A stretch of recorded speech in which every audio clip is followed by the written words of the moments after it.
Hello everyone, welcome back to my channel, Starbakings. Today's tutorial is on how to make this super soft, moist coconut cake. The coconut cake, as you can see, has soft crumbs, and this is a perfect recipe and it has sweet and smooth ingredients. So follow me guys as I show you how to make this.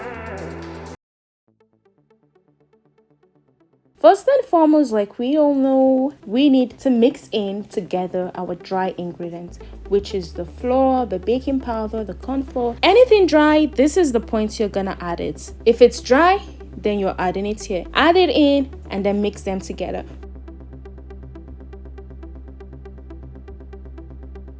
Proceed to the next step, which is to mix in our butter, oil, and sugar together. You're going to be mixing this with a hand mixer or a spatula. I prefer a hand mixer, or even a stand mixer can work, but then a hand mixer I'm using. Adding the eggs one at a time and whisk it in. As you can see, this is getting well mixed together.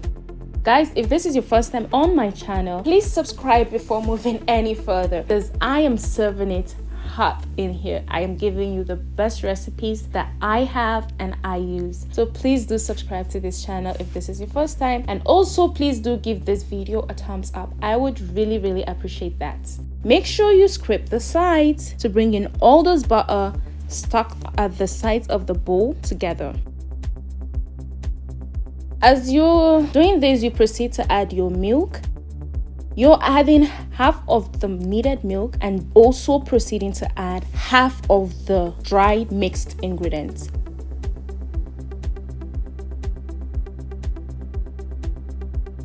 After mixing it well and smoothly, you add the other half of the milk and also the other half of the dry ingredients. Mix this in, guys.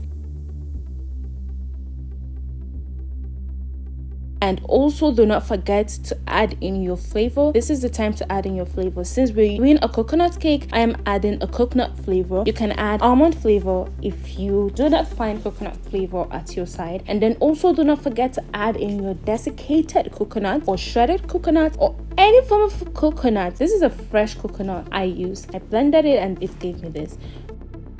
So after that, your mixture is ready, and this is time for you to put it in the pan and bake this. I baked this for 30 minutes, and that is also because of the pan I am using. I am using quite a big pan here, which resulted to the time I used for baking it. As you can see, it is out and it's looking pink and beautiful. This is the time I can just simply decorate my cake. You could eat it like that, of course, but I decided to add in my almond buttercream. If you haven't seen my recipe on how to make almond buttercream, then please do check my channel for that, because I have the recipe, the full description, and full detailed stuffs in there. So do check the channel and see how I made my almond buttercream. So I am using my almond buttercream for this cake also because it goes smoothly together with the coconut flavoring. And in your buttercream, you could add your desiccated coconut also, or like I am doing right now, you can add it on top of your buttercream. Be sure to check down below in the description box, because I have the full recipe written down there and also some tips on how to bake. Like I said, this cake is super soft. As you can see the fog going through and you can see the soft crumbs. This is a go cake if you are a coconut lover and a moist cake lover. Please do try this recipe and do not forget to subscribe for more videos, and also give this video a thumbs up. Thank you for watching. See you next time.